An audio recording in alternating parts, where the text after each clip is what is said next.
पुण्यात्मा, ब्रह्मा जी की भी मृत्यु होगी, विष्णु जी की भी मृत्यु होगी और शिव जी की भी मृत्यु होगी। इनका पिता है ज्योति निरंजन, की माता है दुर्गा या अष्टांगी प्रकृति देवी, इसकी भी मृत्यु होगी।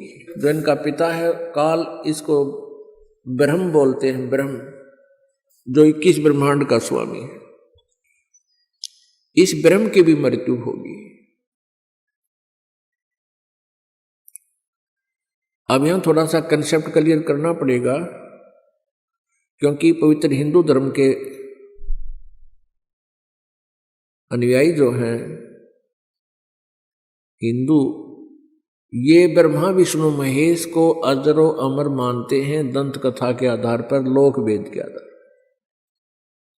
जबकि इनकी जीवनी में लिखा है कि इनका जन्म मृत्यु होता है, इसके इनके माता पिता है। ये देखिएगा श्रीमद् देवी भागवत पुराण यानी दुर्ग शक्ति पुराण, श्रीमद् देवी भागवत सचित्र मोटा टाइप केवल हिंदी, गीता प्रेस गोरखपुर।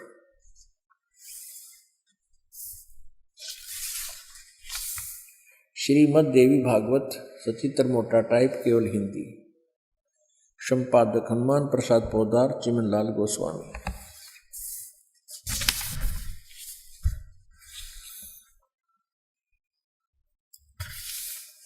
प्रकाशक एवं मुद्रक गीता प्रेस गोरखपुर, गोविंद भवन कार्यालय कोलकाता का संस्थान।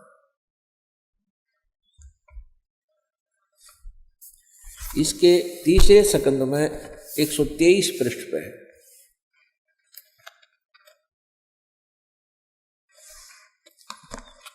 ये है संक्षिप्त देवी भागवत तीसरा स्कंद, पृष्ठ 123 पृष्ठ पे। यहां से शुरू करते हैं। भगवान विष्णु जी अपनी माता दुर्गा की महिमा करता है और कहता तुम शुद्ध स्वरूपा हो, यह सारा संसार तुम्ही से उद्भासित हो रहा है, मैं ब्रह्मा और शंकर हम सभी तुम्हारी कृपा से विद्यमान हैं। हमारा आविर्भाव बिन जन्म, तिरोभाव बिन मृत्यु हुआ करता है।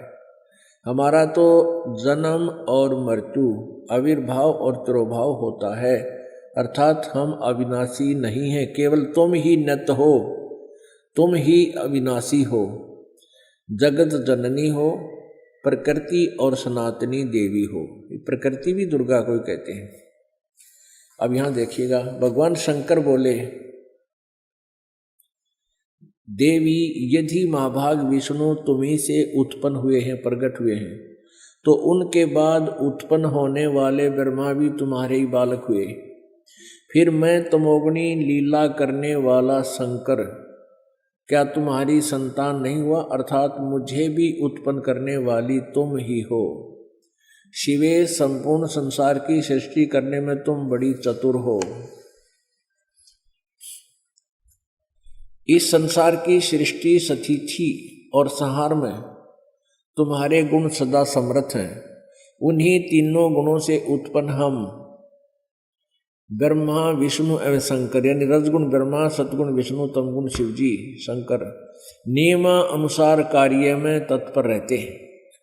अब इस पवित्र पुराण ने तीसरे स्कंद में 123 पृष्ठ पर यह स्पष्ट कर दिया कि ब्रह्मा विष्णु महेश ये तीनों नासवान हैं और दुर्गा इनके जन्म देने वाली है, इनकी माता है, जननी है।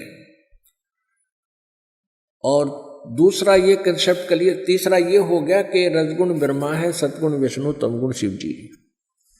और चौथा कंसेप्ट ये क्लियर हुआ कि ये केवल नियमित काम कर सकते हैं, नियमित, जैसा कर्म आपका है वैसा ही दे सकते हैं, इसमें कोई परिवर्तन नहीं कर सकते।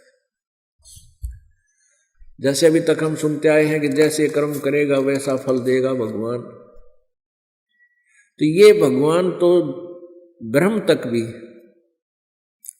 पर ब्रह्म तक भी एक पूर्ण ब्रह्म न छोड़कर, पार ब्रह्म को छोड़कर जितने भी ये भगवान हैं ये केवल वर्क डन दे सकते हैं, जैसा किया वैसा ही फल मिलेगा। पुण्य के लिए अलग अकाउंट है, खाता है, और पाप का अलग से, तो दोनों ही भोगने पड़ते हैं। तो ये स्पष्ट कर रहे हैं कि हम तो केवल वही जो सीमित हमारी पावर्स हैं उस पावर्स के हिसाब से हम सब काम करते हैं, हम किसी में कुछ चेंज नहीं कर सकते, नियमित काम करते हैं।